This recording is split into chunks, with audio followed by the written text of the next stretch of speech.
In a land where the sun tired quickly, and nights outlasted memory, there was a cave upon which everything depended.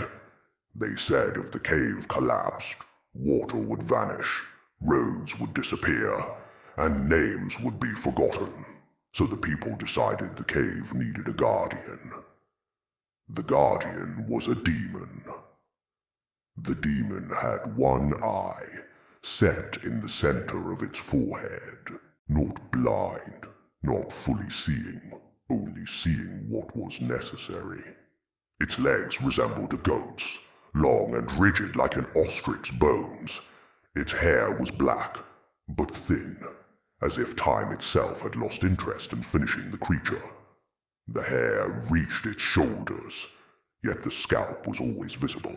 Its eyes were red, but dull, the red of embers buried beneath ash.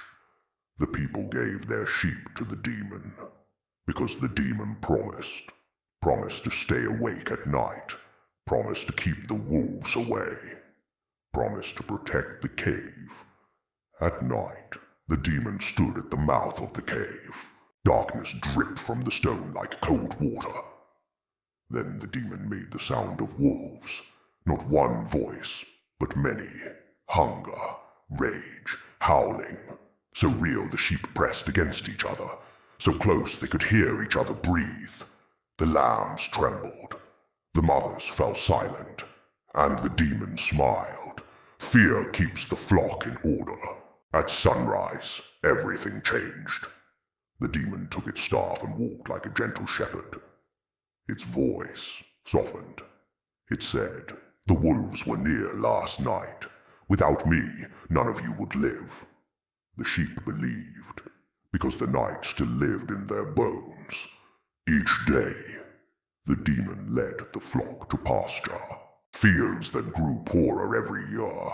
Then, without haste, it chose one, not in secret, in front of all of them.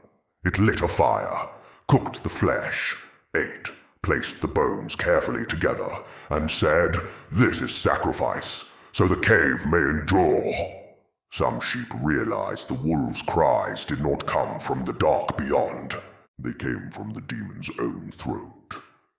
But whenever they tried to speak, the sun rose, and the demon became a shepherd again. Years passed. The flock grew smaller. The cave remained, and the people said, "The demon must be right." Until one sheep understood the cave would not collapse from fear. The cave would collapse from emptiness. That night, the demon howled louder than ever, but this time, no one trembled. And for the first time, the cave answered.